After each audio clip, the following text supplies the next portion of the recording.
Qu'est-ce qui fait selon vous la spécificité de l'hôpital Armand Trousseau et plus particulièrement de son pôle de périnatalité? Première spécificité justement, c'est un hôpital mère-enfant, donc avec un très important site de périnatalité au sein d'un hôpital pédiatrique. L'environnement pédiatrique permet d'abord la sécurité, notamment dans les prises en charge des malformations au plan chirurgical par exemple, mais après plus largement dans le suivi des enfants, puisque avec 10 000 naissances sur un site, évidemment, ça vient nourrir les activités des différentes spécialités de l'hôpital. Et le pôle périnatalité a toujours été très clair sur le fait qu'il avait besoin de l'environnement pédiatrique et d'un environnement pédiatrique qui comporte des spécialités et des surspécialités médicales.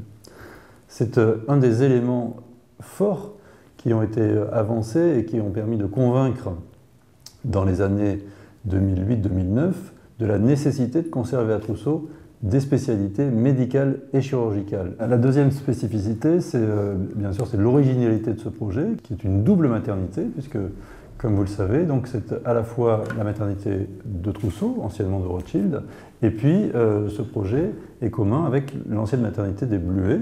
Tout en maintenant l'identité des deux maternités, on potentialise, comme on dit maintenant, les avantages et les forces de chacun. Donc avec une maternité de type 3, celle de Trousseau, avec tout l'environnement de sécurité maternelle et infantile, la réanimation néonatale, la néonatologie. Et puis, côté Bluet, une maternité de type 1 qui développe des spécificités de prise en charge qui sont bien connues et bien repérées des patientes. Une des belles réussites de ce projet, c'est d'avoir conçu les choses de manière à ce que l'ensemble soit gagnant-gagnant, que chacun conserve son identité et qu'on arrive progressivement, et c'est le cas aujourd'hui, à mutualiser finalement ce qui est important de mettre en commun. Et comment cela se traduit-il concrètement dans les différents projets mis en œuvre? Une bonne illustration de ces collaborations, c'est un projet qui se développe depuis maintenant 2 ans, qui s'appelle l'unité mobile d'assistance circulatoire, l'UMAC, qui en fait permet à des enfants pris en charge dans des réanimations de province ou de la région parisienne, qui nécessite une circulation extracorporelle, qui est un des grands secteurs d'expertise reconnus de notre réanimation, mais de projeter une équipe composée d'un réanimateur, d'un chirurgien pédiatre et d'un infirmier, de projeter cette équipe dans une réanimation donc de province ou d'Île-de-France, d'implanter le système de circulation extracorporelle et de ramener l'enfant, une fois ce système implanté, pour une stabilisation et une prise en charge à Trousseau. Donc voilà un exemple qui est une fierté de notre site, qui s'est développé vraiment sur le dynamisme et la volonté des équipes, et qui témoigne de l'articulation entre secteur pédiatrique et secteur de périnatalité.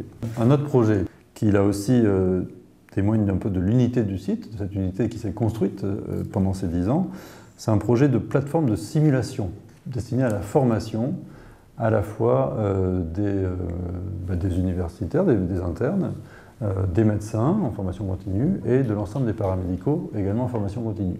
Ça répond à des méthodes pédagogiques qui sont communes.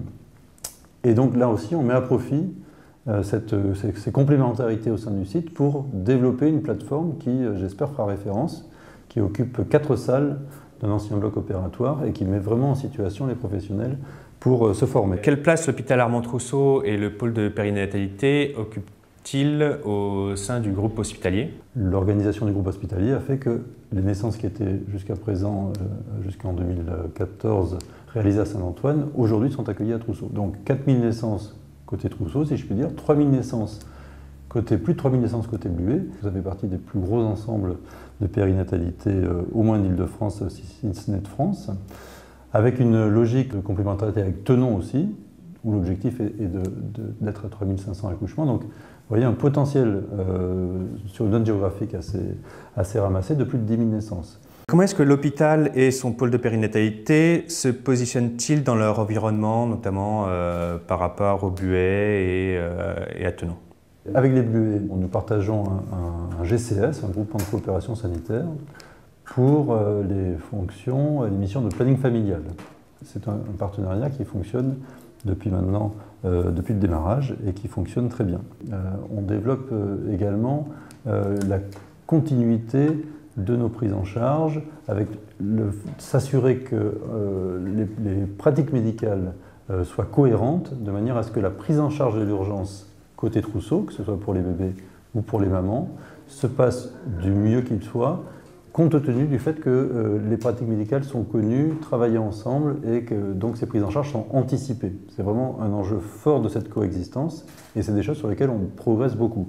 L'avenir, c'est également le fait que les expertises développées à Trousseau profitent et s'articulent avec celles de l'hôpital Tenon. Donc l'hôpital Tenon qui est aussi un pôle important de gynécologie obstétrique.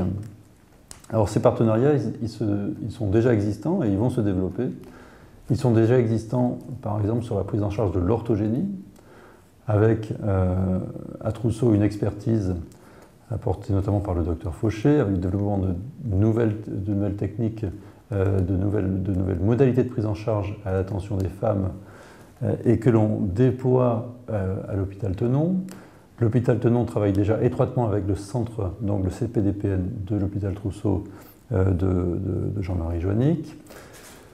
La néonatologie de Tenon, qui est un secteur sur lequel on a rencontré certaines difficultés, est en reconstruction et elle se reconstruit un peu à l'ombre, ou en tout cas avec la néonatologie de Tenon, une néonatologie universitaire portée par le professeur Mittenchez et qui doit nous permettre de recouvrer la pleine capacité obstétricale à l'hôpital Tenon. Et puis on va développer, on va travailler à des liens sur les aspects gynécologie et obstétrique avec le professeur Kayem et le professeur Daraï.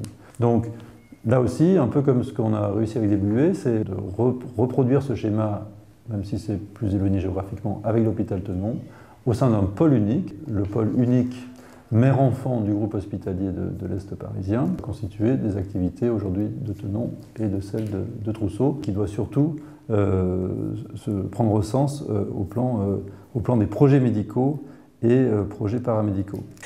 Et pour conclure, M. Pellet, est-ce que vous avez un dernier mot à rajouter? Une des spécificités de cet ensemble périnatal, c'est du nombre de naissances qui se produisent sur le site, c'est l'impératif de sécurité. Et cet impératif de sécurité, il est une contrainte forte pour notre site, un enjeu majeur, évidemment, avec finalement en 10 ans un nombre d'incidents heureusement extrêmement faible.